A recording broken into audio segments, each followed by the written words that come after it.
Itu viral dalam beberapa hari belakangan. Maka saya memandang perlu klarifikasi. Saya klarifikasilah kemarin bahwa surat rekomendasi DPRD dulu kepada Pemko Batam selaku mitranya. DPRD periode itu perlu diingat, landasan hukumnya Undang-Undang 2299, otonomi daerah. Maka dikenal oleh orang dengan nama legislatif heavy. Banyak bupati, wali kota tumbang oleh DPRD. Begitu kuatnya DPRD. Maka dari itu, pemerintah Kota Batam kalau mau kerjasama perlu rekomendasi. Terbitlah Perda nomor 3 tahun 2003, Perda Pariwisata, yang dikenal orang dengan kawasan wisata terpadu eksklusif. Rencananya memindah kehidupan malam di Batam ke satu pulau yang terisolir, yaitu Rempang dipilih. Isi rekomendasi itu mengatakan bahwa merekomendasikan menyetujui pemerintah Kota Batam untuk mengembangkan kawasan Rempang sebagai kawasan wisata terpadu eksklusif namanya. Karena status lahan di Rempang Galang pada waktu itu sampai tahun 2004 paling tidak yang saya ketahui, HPL-nya itu bukan punya BP, HPL-nya bukan punya Pemko, saling klaimlah dua lembaga ini. Undang-Undang 2299 mengatakan bahwa kewenangan pertanahan itu ada di pemerintah daerah yang sampai sekarang tidak duduk. Faktanya kan tidak pernah dieksekusi. Pemerintah pusat masih beranggapan bukan kewenangan daerah pertanahan, kewenangan pemerintah pusat. Karena itulah maka BP Batam mengklaim, Pemko mengklaim, akhirnya menjadi status quo lahan Rempang Galang.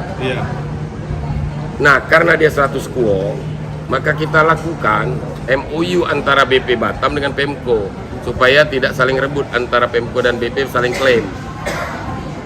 Mereka lah yang bekerja sama dengan PT Max selaku investor untuk mengembangkan kawasan itu sebagai KWTE. Ya. Sebelum terwujud yang di Rempang, ada lokasi sementara selama-lamanya 5 tahun. Ditunjuklah Tanjung Riau, Marina City. Tapi sampai detik ini kan tak pernah terwujud ya. Dan yang direkomendasi DPRD itu bukan hal-hal teknis, bukan tentang relokasi, bukan tentang master plan, bukan. Rekomendasi untuk mengembangkan kawasan. Ingat itu bunyi suratnya. Nah, yang sekarang ini terjadi apa? Seakan-akan surat rekomendasi DPRD itulah yang menjadi landasan proyek hari ini. Tapi kan terbukti bahwa proyek hari ini namanya PSN, Proyek Strategis Nasional, milik pemerintah pusat. Proyek yang kemarin itu pemerintah daerah kan? Iya. Sama apa tidak aku tanya? Itu di satu sisi tentang rekomendasi saya klarifikasi. Berikutnya tentang situasi yang berkembang, seakan-akan ada perlawanan, ada gejolak, konflik antara masyarakat dengan aparat. Sebenarnya hal itu tidak perlu terjadi, kan sangat disayangkan. Masyarakat Rempang, saya selaku wakil rakyat tidak anti investasi. Kita tahu semua walaupun kita bukan terlalu pintar untuk ahli ekonomi, bahwa investasi itu akan berdampak kepada pertumbuhan ekonomi, membuka lapangan kerja, devisa negara. Positif kan? Positif sekali. Kalau dijalankan dengan cara yang benar. Tapi yang terjadi sekarang, konsepnya adalah merelokasi penduduk tempatan di luar tempat tinggal mereka. Kenapa tidak dilakukan? Penduduk tempatan, masyarakat setempat dijadikan bagian dari proyek itu. Jadi terintegrasi dia. Contoh, kalau di situ kan nanti ada pemukiman, kenapa dia tidak dimukimkan di sana? Iya. Kalau ada proyeknya pariwisata, ditempatkan dia di wilayah pariwisata. Anak-anak muda, entah orang tua, dipekerjakan sesuai kemampuan masing-masing. Lahannya bisa dikonversi menjadi saham. Iya. Ini kami ambil alih lahannya, tapi kami hitung sebagai saham Anda. Anda kan cukup tinggal, punya tempat tinggal rumah. Kalau melaut-laut bebas, arealnya di sini. Tidak punya alat tangkap, kami kasih alat tangkap. Tidak punya kapal, kami kasih kapal. Apa tidak lebih baik? Pemberdayaan masyarakat pasti. Oh iya dong, itu positif. Tapi yang terjadi kan tidak. Dia Menyamakan seakan-akan warga Rempang itu adalah orang yang menempati lahan bukan milik mereka. entah dia namanya hutan lindung, entah apa namanya. Ini berbeda dengan kejadian atau pendudukan lahan oleh masyarakat di Batam yang dikenal dengan nama Ruli. Kenapa? Kalau di Batam, HPL-nya itu punya BP Batam. Maka siapa saja yang mendirikan bangunan di atas HPL itu ilegal. Maka solusi BP Batam selama ini kan sudah bagus, menempatkan orang itu di kapling siap bangun. Ada yang direlokasi ke Sambau, ada yang ke Punggur. Tapi yang terjadi di Rempang, loh, orang itu lahir beranak pinak nenek moyang dia di sana. Sebelum ada BP Batam. Sebelum ada Pemko dan BP Batam. Pemko Batam lahir secara otonom ya, bukan Pemko administratif.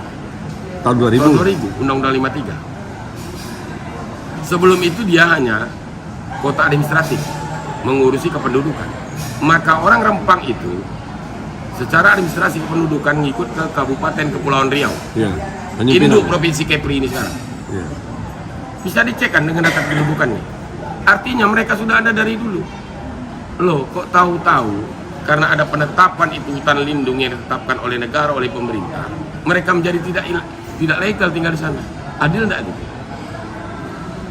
Berbeda dengan ada orang yang menguasai lahan 10 hektar, 20 hektar, 30, mungkin 100 hektar, entah perorangan, entah swasta.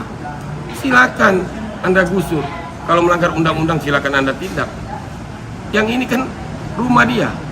Maka terjadilah bentrok itu, menurut saya terjadi kesalahpahaman. Aparat dan pemerintah tim gabungan merasa menjalankan undang-undang, mau ngukur lahan. Kira-kira kalau rumah kita diukur orang, marah kan? Tapi kalau mau marah, apa yang bisa dilakukan sebagai rakyat biasa? Yang dihadapi polisi, didukung oleh marinir, ada Satpol PP tim gabungan. Kita tidak boleh kalau bersenjata ditangkap karena bawa sajam. Ya dia hadanglah dengan pokok-pokok pohon ditebang. Maksudnya berhenti dulu, jangan ngukur. Kita ini belum duduk. Dudukkan dulu. Mau kemana kami setelah ini? Bagaimana konsep pembangunan ini? Kami ini jadi apa? Nah, jadi karena ada aparat mengukur dan dihalangi mengukur, dianggap melawan. Itu terjadi bentrokan. Mereka tak punya apa-apa kan? Selain badan dia aja. Kan lemah. Itu dapil abang kan? Dapil saya. Saya kan dipilih orang sana. Siapa lagi akan membela dia kalau bukan saya? Nah, katanya saya wakil rakyat. Ya wakililah rakyat yang memilihmu sekarang, dapilmu. Itulah saya bicara. Tidak ada jalan lain, saya harus bicara. Dalam kapasitas saya telah wakil rakyat, wakil mereka. Ini tuntunan agama saya, Islam. Keadilan itu, ketidakadilan apabila berlaku di mana saja, kita harus lawan. Kesewenangan itu. Jangan kapan kita saja yang tidak diperlakukan orang adil, kita dilakukan kewenangan, kita baru melawan. Kapan orang lain kita diam? Tidak. Yakin dan percayalah, apabila kita membiarkan di muka bumi ini ketidakadilan dan kesewenangan, itu bisa berlaku pada kita sewaktu-waktu. Jadi semua orang harus tergerak. Apabila ketidakadilan, kesewenangan itu terjadi, kita harus berjuang. Tidak boleh, jangan dibiarkan. Bukakan hakikat bernegara, berbangsa ini. Negara didirikan untuk melindungi segenap tumpah darah bangsanya. Iya. Lah, kalau ini yang terjadi apa? Kira-kira mirip tak dengan company Belanda VOC dulu? Atas nama undang-undang. Ini undang-undang hutan lindung. Kamu melanggar hutan lindung. Yang buat undang-undang siapa? Kan pemerintah. Wakil rakyat DPR. Rakyat jelata kan tak tahu dia. Mendirikan negara ini supaya kita dilindungi. Kalau ini kan tak terlindungi ini. Secara mungkin hitam di atas putih salah karena ada undang-undangnya. Ini terlindung, kamu mendirikan sini melanggar nih, betul kan? Melawan undang-undang. Apakah dia tahu itu? Tidak lah. Orang saya lahir di sini, Pak. Anak saya lahir di sini, mak bapak saya lahir di sini, temuni saya di sini juga. Apa yang salah dengan saya? Kemudian penetapan hutan lindung itu kan belakangan. Waktu dia lahir di sana zaman kerajaan Riau Lingga. Mau dibuktikan lagi bahwa masyarakat sana sudah ada. Ada makam di Bulang Lintang, makam Temenggung Abdul Jamal. Temenggung itu adalah pemimpin serantau kerajaan Riau Johor Lingga. Jadi ada pemerintahan di sini dulu sebelum ada Pemko Batam dan Otorita Batam.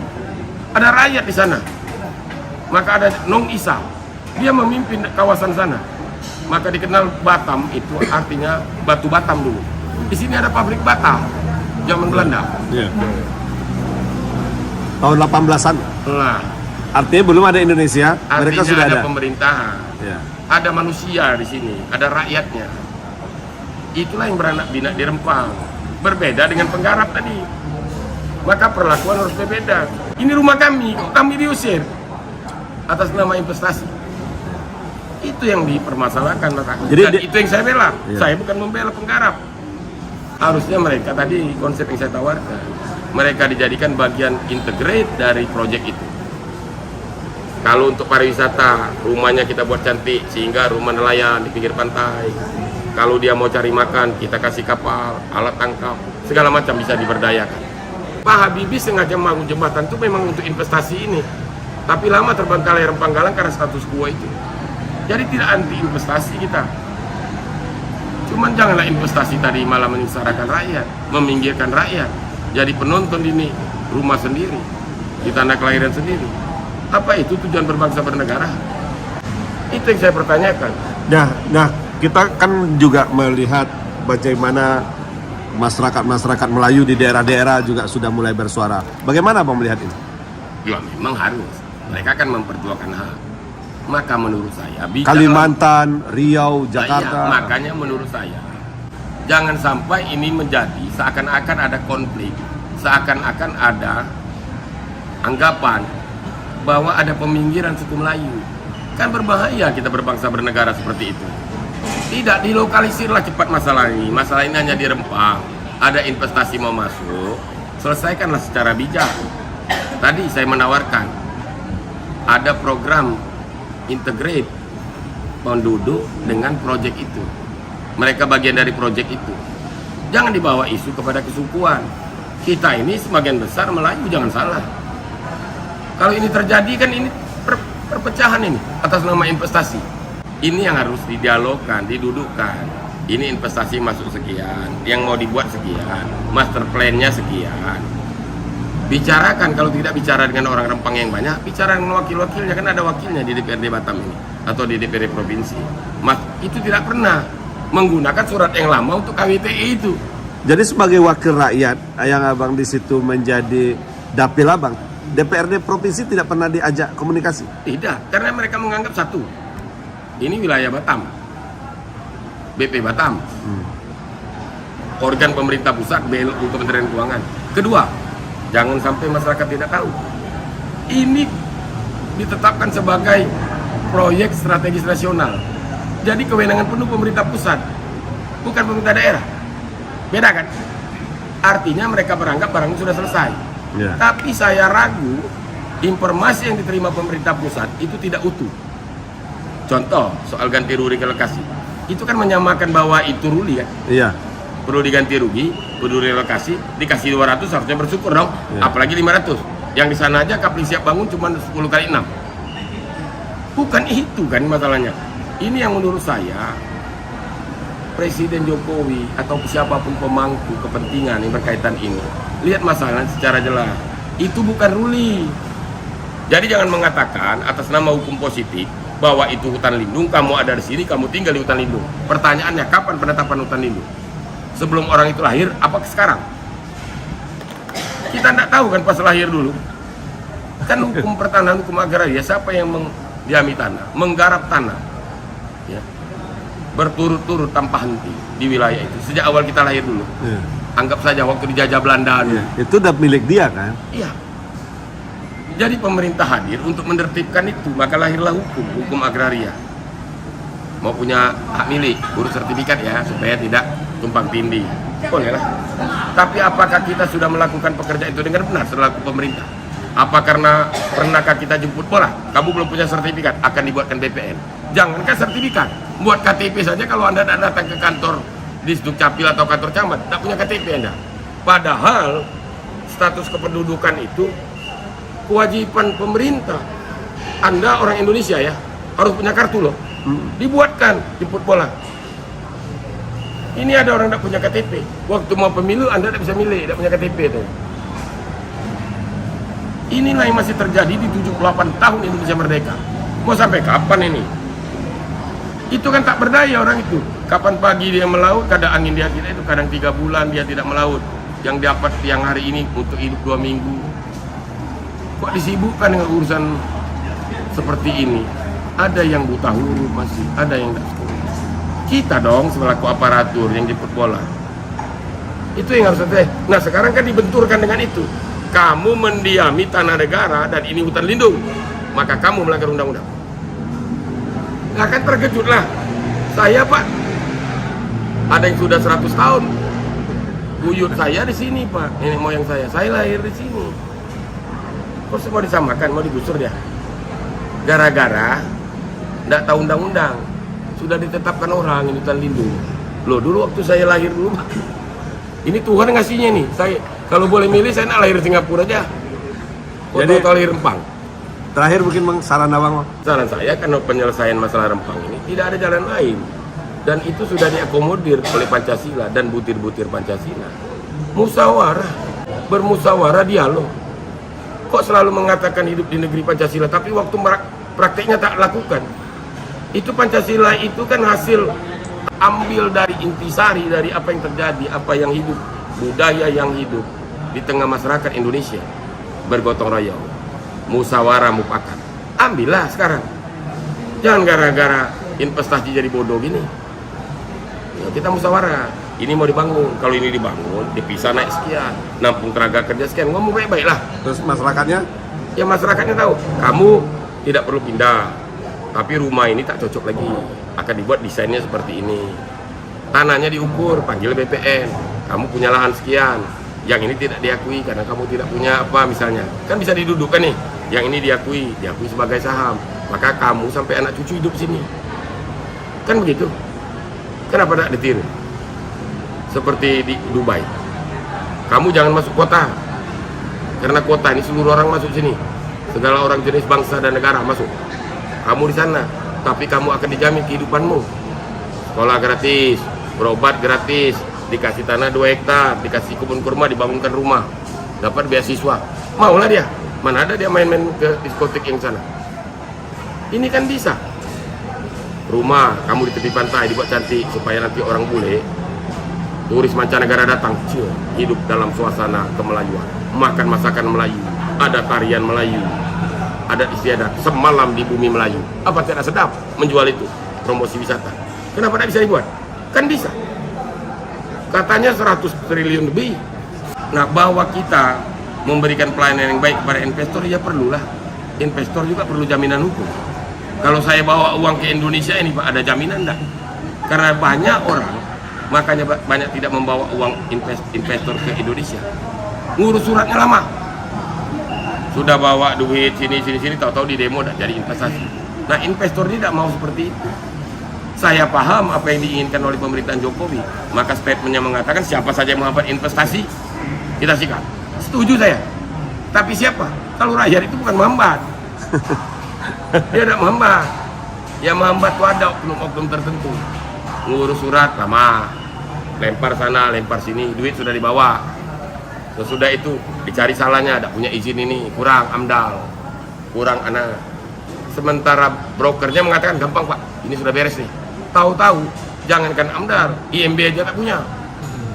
Itu yang dimaksud Pak Jokowi, itu harus diberantas. Tapi bukan rakyat yang di rumah dia diusir begini. Saya yakin Pak Jokowi tidak terima jelas informasi ini. Termasuk statement Pak Mahfud MD. Itu kan pasti dapat input salah dari bawah. Itu sudah beres, mereka sudah disiapkan lahan pengganti. Ini bukan ruli Pak. Ini orang di rumahnya sendiri mau dipindahkan. Suka-suka kami mau pindah atau tidak. Kan gitu. Ya, kalau minta tangan di bawah lah. Apalagi ini negeri Melayu, ada adatnya. Hai guys, official.